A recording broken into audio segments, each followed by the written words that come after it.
Kid of Arcadia. Chapter 16. Boys Who Stuck Around. It wasn't long after Josh gave me and Gus a few stones to skip on the pond out back that we found something still more fun to do with them.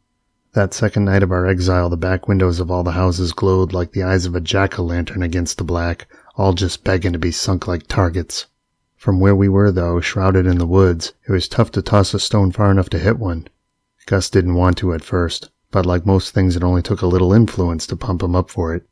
We thought it'd make a man of him. "You better sink this," Josh demanded when Gus stepped up in the darkness. "Show us you actually got some stones." "Shh, you're gonna get us caught." I sat up on the ground. By then Gus was through with stalling. I could tell he wanted to sink it just to spite Josh's endless provocations, but he was always too sheepish to show it. He always ended up doing whatever Josh told him to do, which is probably why he ran away to begin with. He darted his head around as if expecting every swish in the leaves was someone creeping up, then planted his feet, snorted like a bull, leaned back only to fall limp the second he came to hurling it. That was classic Gus. "What now?" Josh asked. "I'm sorry, I just can't do it," he whispered. "Come on, I broke one across the street all by myself. The lights are still on, they can't see you, they won't catch you. What's your problem?" Josh said, jumping to his feet. "I can't do it. People live there," he said. "Well, fine then. If you're too chicken shit to do it, forget it," I insisted. "But you're the one who's been standing there with the rock for like 5 minutes. Either do it or not." "It won't break the window," he said, making excuses. "Good. It's not about breaking shit. It's about messing with them. Breaking shit's a bonus." I laughed and outstretched my palm. "Let me have it." Once it was in my hand, I stood up and whipped that thing as far as I could across that backyard, feeling a tremendous surge of satisfaction the instant it left my fingers. I had no idea what it would hit and didn't care. All that mattered was that it hit something, because it felt good when those normal folk got hit for a change. The smack upside the vinyl on the back of the house gave me a real thrill. What did I care? "Total miss," Josh said. I wasn't aiming. We spent a good number of hours those early nights running around the backyards up and down the street, tossing rocks at the houses for the fun of it and just carousing in the dark like crazy. Though we didn't really break anything, we still liked to get our shots off for the adrenaline. The monster they said was in me was out and free to run amok. Yahoo! And as far as I was concerned, nobody was safe. So if our days were spent lazy and tired, the evening was the wild time. We only headed back to the flat when we needed to eat, dump, or drop. In those days we lived off fast food, wore the same clothes day after day, and had to carve out a niche for each other in the boredom when left on our own. Gus was quiet as ever. He spent a lot of time sitting lotus on the end of the couch with his eyes closed, emerging from his trances only to fix something to eat, shower, and hover over the bathroom mirror shirtless in the steam talking to himself. Josh, though, was the kind of kid who'd sit by the television for a minute to watch his baseball games. The '82 season was on, jumping up to throw in his own air pitches and shouts, and then be off making his foggiest ideas a reality with the box still blazing away behind him. He was the only one who got around, because only he knew the area, and spent the money in the joint on pop and pretzels down the way in the first couple days. He ran around the woodlands hunting snakes and hurling stones to burn off his endless energy. As a result, I was often on my own. One day I decided to scope the house out for weapons, figuring it'd be a good idea to stay one step ahead of this strange man of ours up and turned on us. There were no obvious artifacts besides the baseball bat, but it didn't take long to stumble upon his tapes. The bottom drawer of his dresser was full of them, stacked end to end like a bookshelf turned on its side. I stuck one of them in the VCR hooked up below his television and pressed play, at first just fascinated by all the technology he owned. But I couldn't get them to play because I didn't know how to work a VCR in them days. There were so many tapes, though. The house had 4 rooms and 3 doors, one of which was locked. The unlocked doors led to the bathroom and his bedroom where I discovered his tapes, and the locked one led to what I figured was a basement. Gus and I dug through the kitchen drawers and the living room nightstands for the key and found only rotting ashtrays, rolling papers, and torn-up Nat Geo mags that we wasted an hour or so flipping through with interest. When Josh returned and dropped a boxed Atari 2600 console on the living room rug, freshly gutted from a crawl space, I knew something was up. This man had pulled out all the stops to make sure the boys he brought home stuck around. "Here's what you came for." "He got it for you," Josh said. "For me?" My eyes shot open in delight, but then my brows lowered in puzzlement. "Wait, how do you know?" "I told him all about you. He likes you," he said. So when he likes us, he gives us shit? I asked, smiling as I thumbed the short stack of cartridges in the box. Yes, that's what he does. It wasn't that hard. He got it from his work. So there you go, he said. And just like that, I was holding in my hands that super awesome magic device that had always captivated my desire for so many years spent curled up before the television, the one we could never afford, but now having it didn't feel quite right. I could only enjoy it as much as I'd wonder what he'd want in return for it. The tapes were scaring me, and so was Josh. I didn't know if I should have started asking questions. When every evening rolled in, the woods behind the house would always come alive with all kinds of night jazz that beckoned us out to explore around in it. Crickets bleated their saxophone drive, bullfrogs rumbled and croaked a bass chord in the dusky marshes, and tree limbs swished like cymbals crashing in all directions. And when the sky would turn over its deepest cobalt blue, all three of us would hike into the forest behind the house and sit in a little circle at the water's edge. A brook ran through the embankment, and the water collected in a still duckweed pond there, where the hot summer mist rose off the surface like ghosts escaping the earth. We followed the trails around the pond and threw rocks and sticks into it to see who could throw the farthest and make the biggest splash. Little insects scuttled the top of the water, and fish popped up here and there to gulp them down. The bright moon blinded me, shining on the surface of the water, and cast shadows through the underbrush and trees up the embankments where we hiked. When the darkness made this moving around difficult, we'd start back toward the house, fireflies flashing short streaks in the air the whole way. "How'd you meet this guy?" Gus asked Josh one night as we stumbled around those shadowed woods. "He goes back a ways. An old friend of the family. Not anymore, though.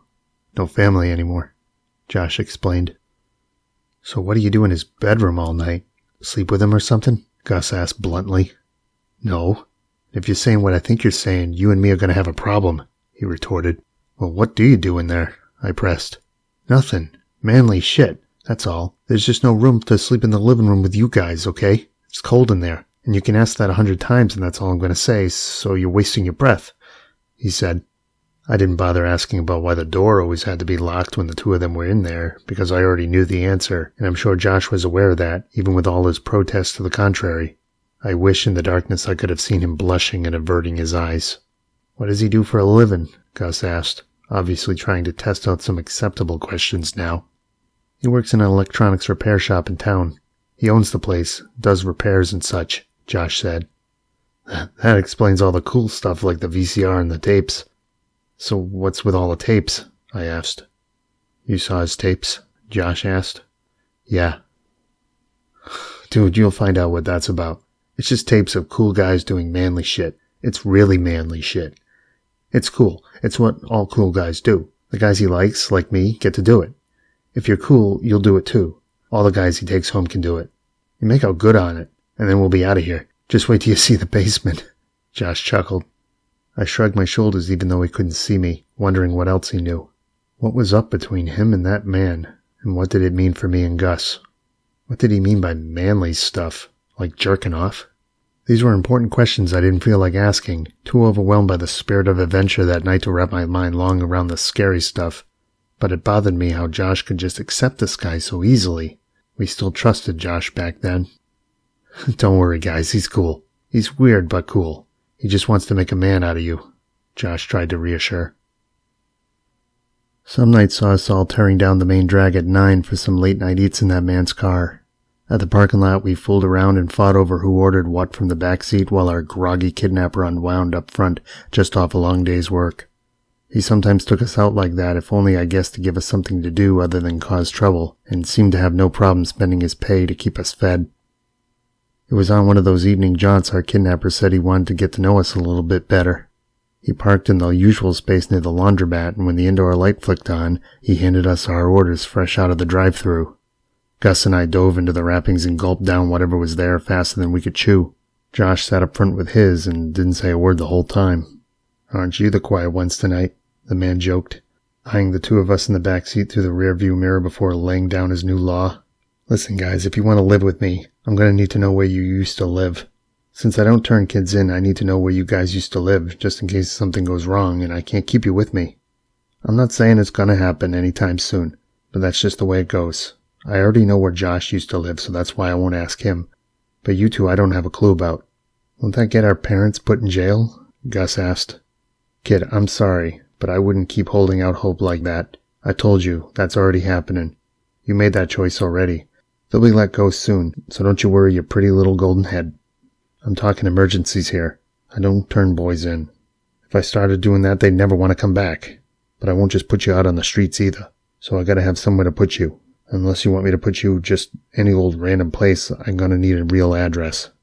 His eyes dodged back and forth between the two of us in the mirror as he edged a pen and pad off the dashboard, and his hands shook as he switched on the panel reading lamp. I was thinking about faking mine when Gus butt in and told him everything. Something told me that this was all for show, that this guy must have had his reasons for wanting our addresses right there on file next to his map books. I figured there was no way he'd just be sending us back knowing what we knew about him. And even if he did I really want him knowing where I lived? But then again, he had sent Josh back just like that, and Gus still believed he'd be taken home, even if it meant his parents going to jail. Maybe he just really loved them and was willing to risk anything to get back to them. I don't know. In any case, when the man turned his eyes to me, I thought of home and seeing my parents again too, and also ended up telling it to him straight. Ah, West Seneca. Have you been to Niagara? The man asked in response, appearing a bit more relaxed now. He was testing my knowledge of the area I said I was from. Yeah, once with my folks. I gulped. He turned to Gus and started quizzing him too. And you, Blondie, where's the street in Syracuse? In the Eastwood area? Eastwood, that's right. See, I grew up in Syracuse. Small world, ain't it? The man said, one hand draped on the wheel and the other down on his thigh, running his thumb on the pad. He studied the addresses for a second, then clipped them under the glare blocker over his seat and started the car without even having touched his own order. West Seneca, Eastwood. He mumbled to himself all the way back to the house. Once home, he'd always throw himself down on the bed with Josh without a word while Gus and I might pack the fold-out couch for a few hours of TV on our own. I always insisted on basketball when it was on. It reminded me of Dad. The ritual to roll a joint usually got us off and gave our man a chance to relax his nerves around us, his three little captives, something we never saw him be when sober. A coworker of his depended on a regular source that didn't charge an arm for the stuff, so needless to say he had something from a sandwich bag to fill the bottom of his bowl once a week. It was pretty good stuff, too. A small kit in the nightstand made it all possible. A rolling machine, a batch of joints, and some books and papers. Josh's eyes always lit when he saw how the grass spread. That night we'd been dragging for hours. Jared was all over your tapes, Josh blurted out, telling on me gleefully with a wide smile on his face. He leaned crooked on the couch arm, sucking his palm and watching the man roll another on the nightstand. The first had burnt down fast between the four of us, and we were already bugging out. Oh, were you? The man asked, not looking up. Sorry, was I not supposed to? I asked, blushing. Did you jerk off too? The man laughed. Oh, you don't have any yet, Josh chuckled. Want to find out? I said, rushing for him from my place on the rug. I shoved his face into the couch cushion and he kicked back, locking his hands right onto my forearm like all the signposts he'd ever swung around, and we both had at it. Yeah, that's it. Kill each other, the man laughed. Gus knelt by the television, switched it on, and sat back at the base of the couch, rolling his eyes at the sight of the two of us just going at it. As we fought, I laughed until I almost passed out from the lack of air in the shrinking room. That old Broder smell again kicked up my nostrils. My head and eyes grew swimmy, and before too long I was submerged in the deep end all over again. The woods surrounded me all over again. The room became a plastic bag tied around my neck. The wriggling bulb rays on the ceiling danced around the couch and nightstand as the television buzzed, setting the room ablaze with flickers and flashes. All the box's little voices took shape in the air, and when they laughed, we laughed, and when they boomed, we fell down. I've never laughed so hard in my life. I was cozy lying on that shag rug when my friends, the ceiling bugs, came crawling out the cracks around the bulb to nag at me again. Gotta breathe, gotta get some air, man, I said. There was one moth that night whose voice shot my ear like a buzzing razor, saying, I had my own kids. They got away too. So, you keep slamming into that light, I laughed. Without warning, Josh jumped me from the side, flipped me, and pinned me like I'd done to Eliot so many times. His shirt was already off, too sweaty to bother with, and he began forcing mine up at someone's suggestion. He sat on the back of my thighs and started doing pelvic thrusts on me, like he was pretending to rape me for a joke, or at least for a camera. I turned my head to see what was happening on the other side, and there was his Polaroid fixed on us, flashing away. "Oh man, they're gonna love this," the man said. Gus was dead sleeping on the couch. I figured it wasn't his turn that night. I was the one the guy loved. "Harder. The girls will love it," the man said.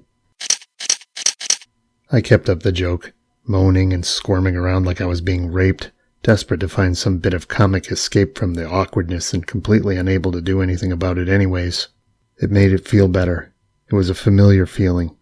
Josh wrapped his arms tightly around my torso without interrupting his wild thrusting of my back and somehow loosened my shorts to my knees.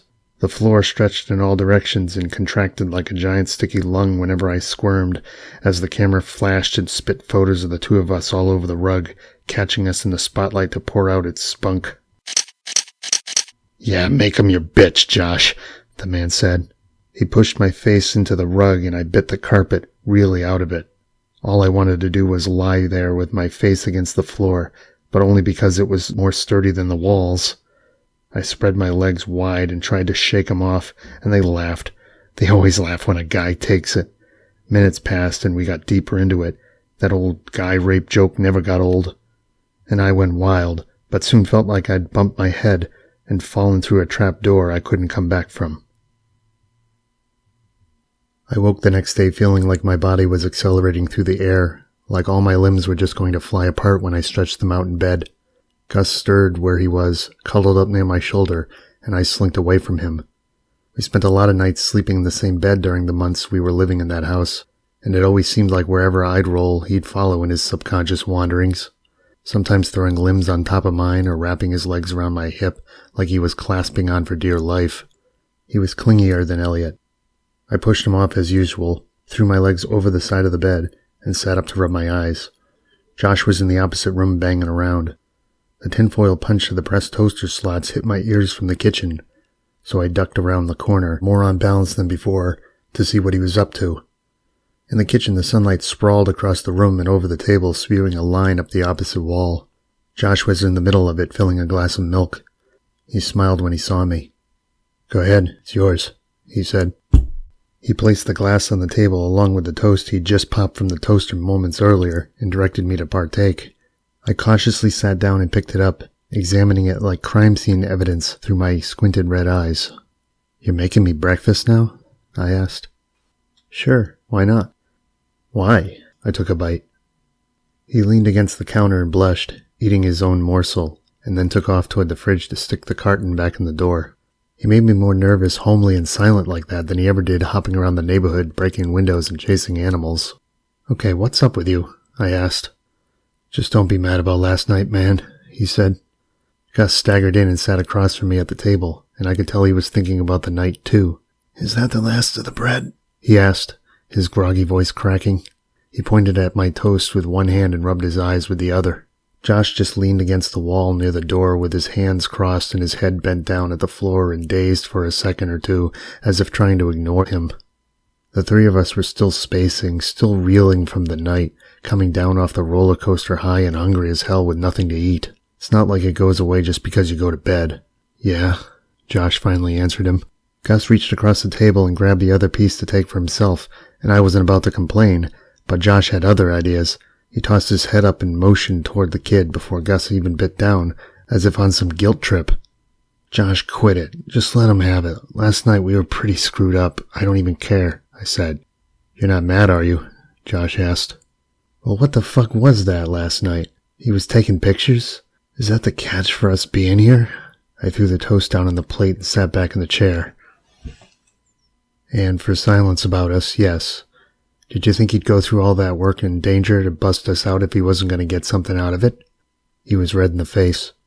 "I didn't know what he was getting out of it until last night. I just figured you knew. But I guess my question is, what are you getting out of it? You his flunky or something?" I asked. "I'll tell you, okay? But you gotta keep it a secret. See, I'm ditching this place once I make my share from those spreads. Don't tell him, but I'll take my money, buy a bus ticket, and get out to the city. If you can slap down some bills in the city, there's guys who will take you in and show you the ropes, and you'll be living like a king. That's what I planned to do. But I didn't have any money, so I came here to get it, Josh said. Spreads? You mean pictures? So this was your plan to get money? What about me and Gus? I asked. Hey, you guys just wanted out. I got you out. I mean, he's not going to get us raped or anything like that. This is just how he makes good side money. This is how he supports us. He sells the spreads. People buy this stuff and pay big for it too.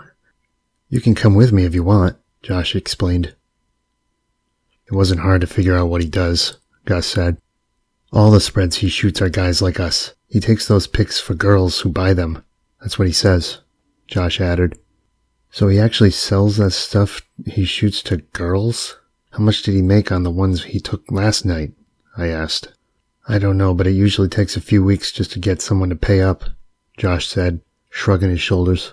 Why didn't you tell us? Gus asked, petrified.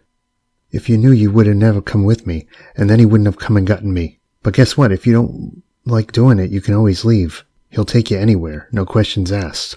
Last night was just how it goes here. But don't worry, it won't be much longer, Josh explained.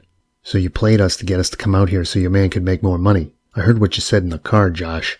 That's how you had to convince him to come get you this time, because I bet he wouldn't do it. You had some frickin' deal going, and you just used us, and I don't think he'd just take us back because I'm not stupid. Why would he? I asked.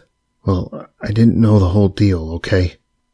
But that's another story. He'll do anything for you now, because he knows you could get him in trouble if he doesn't, he mumbled. Not if he just kills us, Gus shouted. He won't do that, jeez. He'll just send you back. Did he tell you that, or are you just assuming that's what he does? We know too much. I'm not stupid, I said.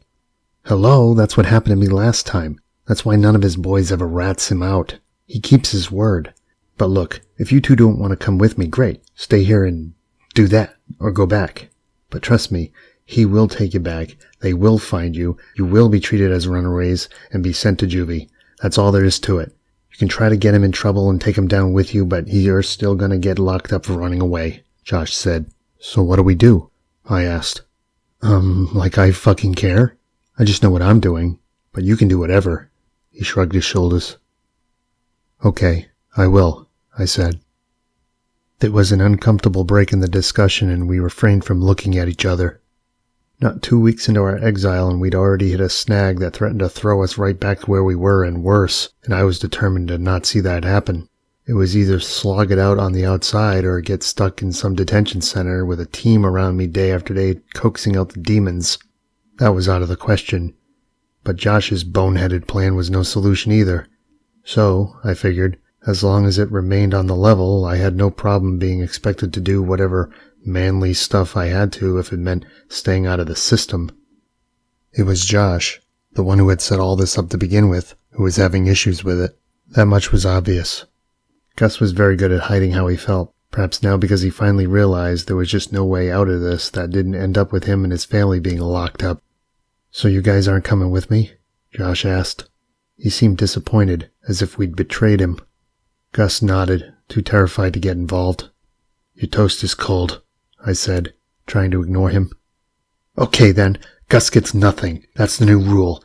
He doesn't trust him, he shouted, and then pounded across the room into the bathroom without a word, slamming and locking the door behind him.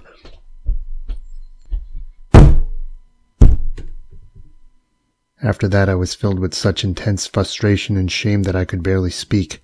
Perhaps the reason he wanted to leave had something to do with him having to be locked up with that man every night.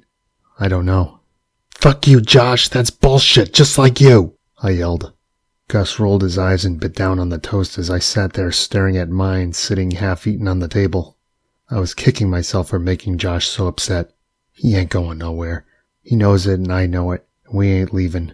Damn it, does he always have to get kids to tag along with him just to get out? Does he even know we'd be treated as runaways? There were just too many questions I didn't know the answer to at that age and was too scared to ask them, as was Gus. So I didn't know what to do. I summoned all my frustration at him and hurled that piece of toast clear across the room. It bounced off the wall and dropped to the linoleum floor. Gus froze and darted his eyes up in my direction. The last thing I wanted to do was look at him, so I dropped my head on the table and covered it with my forearms. closed my eyes and shook my head, feeling some old turmoil welling up. "So what are we going to do?" Gus asked. "Like I know," I said. The lesson in all this was to get used to this kind of thing if we wanted to stay living there, because Josh was only going to remove himself more and more. I still felt unsteady in the buzz left over from the night and didn't want to have to think about this stuff. None of us did. I spent the day playing my new Atari games instead. At least those offered some escape.